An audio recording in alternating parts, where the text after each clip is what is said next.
I can hear my feedback on here. Because it's Wednesday, and that means plant and garden expert Craig Hignight is joining us live to answer all of your burning questions. Good morning, Craig. Good morning. May I comment? Yes. Okay. I'm done. Let's go.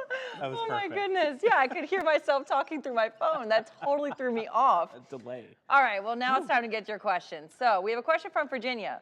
It says, is it okay to trim back a burning bush now? It can be trimmed lightly now. I don't think I've seen any of them leafing out. Just remember that, you never want to take more than a third of the height in any one pruning. So go ahead and go for it. Chad is asking about roses. Move them now or wait till the fall? If it's an absolute have to, if it's a kill or cure operation, go ahead, get them moved, use your root stimulator. If it was my choice and I had the time, I'd wait until fall.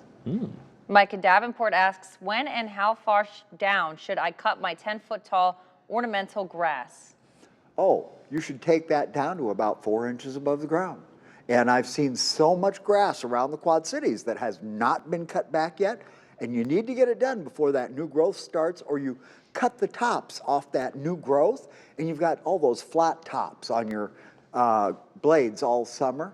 And if you don't, you get this buildup of dead stems inside the plant. So yes, get out and trim them down 4 inches now. Tim says, I have garlic chives taking over the side of my shed. What is the best way to get rid of them? Because I also have spring bulbs in the same area. Oh, this is going to be difficult. You're going to have to wait until the spring bulbs actually die back. And then you're going to go in with a broad spectrum weed killer like glyphosate, and you're going to definitely have to use a spreader sticker, because chives, it sheds water. The stems don't hold water on the outside at all, so you definitely have to use a spreader sticker on a plant like chives. Okay, Rick is saying, I cleared my asparagus last year with weed whacker, covered it with newspaper, and then mulched it, per your advice. Weeds were not an issue last year, but when I cleaned it off to do it again, now I have a lot of roots above the dirt. Do I just repeat the process, or did things go astray on me? I didn't know what that word was. The important thing with that newspaper and mulch is to keep the weeds and grass out of the bed. You're going to put the newspaper and mulch right back, so it makes no difference to the asparagus at all. And do make sure that when you're done harvesting this year, you go ahead and fertilize the bed. We fertilize after the harvest. From Robert, how do I cut back on the spread of my lily of the valley? All you can do is take a spade and just cut around the edge of it. I know a lot of people that would love to have that lily of the valley, but really physically removing it is about the only way to do it. I do not suggest using chemicals in a situation like this. It's all manual labor. Welcome back. We're continuing to take all of your questions right now on our live stream. So we're going to start with one from Marcia. When should I trim my butterfly bushes? Wait until they start to show signs of life, which is going to be several weeks from now. They're like those hibiscus. It takes them a long time to wake up in the spring, and I can guarantee you that you're going to have to cut them down to about 3 or 4 inches above the ground, because all your new growth will come from below the ground level. No pruning till you see the new growth. From Sharon, can you plant different kinds of strawberries in the same bed? Sure. The thing is that you can, it's June bearing and ever bearing. You get a great crop on the June bearing, of course, late May, early June. The ever bearing goes on for the rest of the season. It really gets to be an issue when you have to renovate the bed and you're removing most of the plants. If one of the plants has kind of taken over, maybe you'll end up with a bed that's all June bearing or all ever bearing. So I would segregate them in the bed. Mary wants to know, how do I care for a staghorn fern? Oh, staghorn ferns, they want bright indirect light, high humidity. Definitely run a humidifier during the winter. Does not hurt to get in there and mist them every day, and make sure that you don't let that sphagnum moss that they're probably growing in get too dry. From Cindy, my rhubarb is up. Can I transplant it to another location? Well, if your rhubarb actually has expanded leaves, I would actually, well, go ahead. This is pretty tough. but you're now going to have to wait for the ground to dry out a little bit. We don't want to be digging in the wet soil. Make sure that you go ahead and lift it with a nice clump of roots, and of course use that root stimulator when you put it back in the ground. You might even go ahead and harvest some of that early rhubarb to take the pressure off the root system when you do your transplanting. All right, and Beth wants to know, can I transplant irises now? Will it kill them? Well, it won't kill them, but it's not going to make them very happy. You're probably going to give up this year's bloom. The proper time for transplanting on the iris is about the 4th of July. So unless it's going to end up under a sidewalk between now and the 4th of July, enjoy the spring bloom, do your transplanting in July. From Joe, what can I use to kill grass in my flower beds? Over the top or grass beater. These are chemicals that you put them on. They kill only grass. They do not kill foliar plants that have leaves or regular leaves rather than grass. I always tell people, when you use these, you have to use a spreader sticker with them to make them stick to the grass and give them time. It can take anywhere from 5 to 8 weeks for the grass to die. So just be patient. Jim wants to know, when should I prune hydrangeas? Hydrangeas, I haven't been close to outdoor hydrangeas, but when the new growth is about 2 inches long, you can go ahead and take out the dead wood. And if the plant is still too tall at that point, you can go ahead and reduce the height now. But usually when you see signs of new growth, go ahead and start your pruning. Well, here's an interesting one from Ann. How do I get my dolphin plant to bloom? It's just a matter of time, and it takes a lot of sunlight. It's got to be in your south or west window. As a matter of fact, I would actually give it time outside in the summer. Remember, like all plants and us, they've been in the house, they will sunburn, so get them used to the sun gradually. But dolphin plants can take full sun. It's a succulent where each leaf looks like a little dolphin with fins on it. Oh, that's cute. Yeah, it's really interesting. All right, welcome back. It's Wednesday, so you already know what that means. Craig Hignight is joining us live to answer all of your burning questions. Good morning, Craig. As Good always, morning. It's a pleasure to have you here. So we're going to start off with a question from Lori. Is it too late to start lantana seeds? Any suggestions? Well, lantana seed, they're going to take a while. I would have actually started about 2 months ago. But the important thing is when you get the seed, make sure you take the pulp off of them. They have a coating on them that might stop them from germinating. Past that, it's warm temperatures and plenty of sun to keep your lantana happy. From Paula, when should honeysuckle be trimmed and how much should be removed? Well, honeysuckle, it blooms on new wood. So what you would do, I would go ahead and I'd do the pruning now. We're far enough into the season. And it depends. If, like my honeysuckle, the trellis actually started about 3 feet off the ground, so I could never cut it shorter than about 4 feet. You've got to make sure that it can still touch the structure that it's growing on, but a flat top, you'll have all new growth this year and lots of bloom. All right, Erin wants to know, when should my lavender be pruned and when should it sprout in the spring? Well, it could start showing signs of life. I've noticed a lot of blooms on the trees, and I think that the perennials are going to start coming up. Wait until you see some signs of life, and then just take out the dead wood. If it has died back really close to the ground, you'll take it down there, but leave as much green as possible at pruning time. From Janine, can you plant geranium cuttings after they have been pruned? Sure, geraniums aren't that hard to root. It's one of those things where you take your cutting, you let it lay for at least 24 hours. You've got to let that cutting heal across the bottom. It's called callousing. Then you root them in fairly dry soil. They don't like a lot of moisture as they're rooting. Always use a rooting compound and take several cuttings.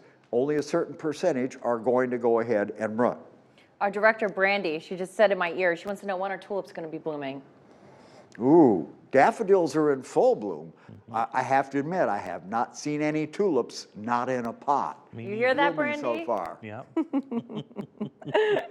Let's see. Chris says, I sprayed my fruit trees 2 weeks ago with neem oil. When should I spray them again? Oh, you won't spray again until after they're done blooming. If you got your dormant spray on, we go through the whole bloom cycle. When there are no petals left on the tree, start into your fruit tree spraying cycle, 5 sprays, 10 days apart. All right, and Mick wants to know, how can you get rid of Creeping Charlie? Oh, Creeping Charlie, that's an easy one. It's called weed-free zone. It's probably the most effective Creeping Charlie control there is, and I think we're warm enough now that we can go ahead and actually spray. Remember, we do it in the spring. We stop when the temperatures get to 80 degrees. If you didn't get it all killed, you go back in the fall after the temperatures drop below 80 degrees during the day again. If I didn't know Creeping Charlie was a plant, I would have said a restraining order. Probably your best, yeah. From Joe, can you trim pepper plants to get a higher yield? It's not going to help. The thing is that peppers bloom on new wood. So every time you cut them back, you're actually sacrificing some flowers. Unless you've got some that if you've kept them over the winter and they have gotten really tall and leggy, yes, then go ahead and cut them down. Again, I would have told you to do that about the 1st of March. It's going to take a while for them to come back into bloom after you prune them. All right, welcome back. You know the drill. We're taking all of your questions right now on Facebook. Can I interrupt? Of course you can. Andrew mentioned tulips coming up, not in bloom yet. Get out there with your spray to keep the rabbits at bay. It's one of those things that is like candy as far as rabbits are concerned, and you spray them 4 days in a row to build the scent up to keep the bunny rabbits away. All right. Good advice. Yes, it is. Okay, so we have a question from Dawn. We have dead grass circles around all of our trees. So does our neighbor. What causes this, and will the grass grow back? Usually it comes right back. Quite often, some late season stress will go ahead and take out patches of grass. And quite often, as soon as it warms up, that grass comes back to life. I would suggest it's time to put down that step 1 now so that you're growing grass and not crabgrass this summer. But a little bit of water. We haven't been getting all the rain that we're supposed to get, so maybe some water would help also. From Robert, my peonies are just breaking through the ground. Do I need to fertilize them or do anything with them? Oh, definitely fertilize. Where I was raised, it was actually a peony farm to begin with, and they'd go out every spring and they'd have well-rotted cow manure, and during the late winter, they'd just put a shovelful. All right, well, it's Wednesday, and you know what that means. Plant and garden expert Craig Hignight is joining us live in the studio to answer all of your burning questions. Good morning, Craig. Good morning, and you know it's spring? Because I've got plants sitting in my living room right now. There you go. Right. Hey. All right. So this question actually caught my eye first. I'm interested in this one. It says, it's from Timothy, and he says, hello, Craig. What's the thing about planting potatoes on Good Friday, which I have always heard? Well, the potatoes are a fairly long season crop, and they like cooler temperatures than a lot of our crops. So getting them in the ground gives them time to develop, and remember, as they grow, you're supposed to mound them up. By the end of the season, when you're ready to harvest, there should be a nice little mound of soil around the base of the plant. Remember, those tubers are actually stem tissue. That's why they have the eyes that will grow. They're stem, they're not root. So plant them early, mound them up as they grow, keep them watered, and hope for a bountiful harvest. So is that like a wives' tale about planting them on Good Friday? I really don't know. Maybe that's when the potatoes became available. Maybe. You know, I know they come in very early and they run out very quickly. Mm-hmm. Interesting. Bill says hello. Hello, Bill. Thanks for joining us this morning. Joe and Moline, do garden chemicals like fungicides and dormant oil go bad if they freeze? Yes. If you've got liquid chemicals and they have been in an outer shed or your garage got too cold and they froze, those should be disposed of, and you need to replace them with fresh chemicals. Okay, we've got a question from Jim. I left rose bushes in large pots outdoors all winter. They are not looking very well. Will they rebound? Well, we can only keep our fingers crossed. There are very few plants that will survive in a pot outside over the winter. It's not the fact that they freeze. All plants freeze in this area during the winter, even in the ground. It's the freeze-thaw that takes them out, our erratic winter. So all you can do is keep your fingers crossed. Next year, put them up against the north side of the house and bury the pots in mulch. Freeze them down. Don't let them thaw out again until spring. Judy's asking, what type of soil do I need to grow mums in a raised bed? I would just use regular garden soil. Now, I'm assuming that this bed is connected to the ground so that the roots will go clear down into the ground. And basic garden soil, you'll amend it with peat moss and compost, and of course, keep them fertilized properly and watered properly through the season. All right, Lori's asking, my lilac bush has a new start about 2 foot tall. Can I transplant start, and how do I transplant start? Okay, first we have to do a little exploratory digging. You've got to make sure that that sprout actually has roots on it. So you're going to dig down very gently, and if you don't find roots, just leave it alone. You might go ahead and cut it down to about 1 foot after the plant gets done blooming so that it has a chance to bush out. Eventually that will go ahead and make roots, and you will be able to transplant it someday. All right, welcome back. We're answering more of your questions on our Facebook page right now. So we're going to start with a question from Tim. Should I be fertilizing my rhubarb now? I would go ahead and give it a nice dose of organic fertilizer and make sure that you've got some mulch around it to conserve moisture. We're still not getting the rain that we need, and you don't need competition from weeds and grass. So yes, go ahead and fertilize your rhubarb now and hope for a good harvest. From Kathy, why does my twisted hibiscus have new growth and leaves that are totally different than the original? Will it bloom this year? Just give it time. The plants, there are things called point chimeras where a plant will sport on a certain part of the stem to a different color or something like that. But by and large, it's all going to come back. And up and down that braided trunk, if you get stems and leaves that come out there, they should be brushed off. That stem should remain bare. All right, and from Christy, are Epsom salts good for my asparagus? And then how do I apply?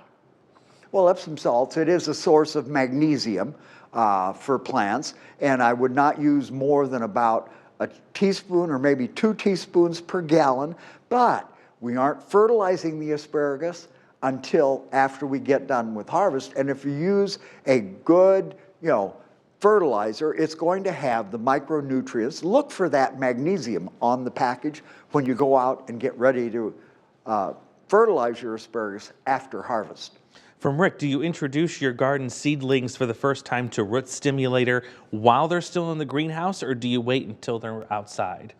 I usually wait until they go in the ground. The thing is that, it's really hard to go ahead and have enough root stimulator to cover all the plants that are there.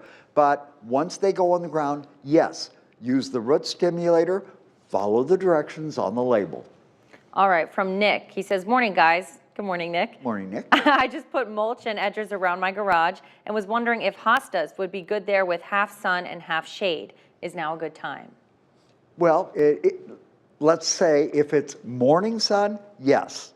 Afternoon sun, you're going to have to be very careful in the hostas that you choose. Not all hostas are fine with that afternoon sun, but they, choose the right plants and they should do just fine.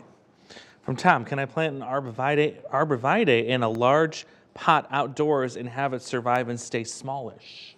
Well, you're going to do a lot of pruning on that thing. These plants, people always want, I want a nice small plant. Well, they stay small because we prune on them constantly. And it was like the roses that we were talking about earlier. Getting it through the winter, that's going to be the hard part. Again, you put it up against the north side of the building, bury the pot in mulch, or even better yet, dig a hole big enough to accommodate the pot, sink the whole thing into the ground, then mulch it, and hopefully next spring you're going to be able to lift it out and it's going to do just fine. All right, well, as always, Craig, thank you so much for joining us. And be sure to join our Facebook Live with Craig each and every Wednesday. There you can submit your questions and be part of the conversation. And here's a look at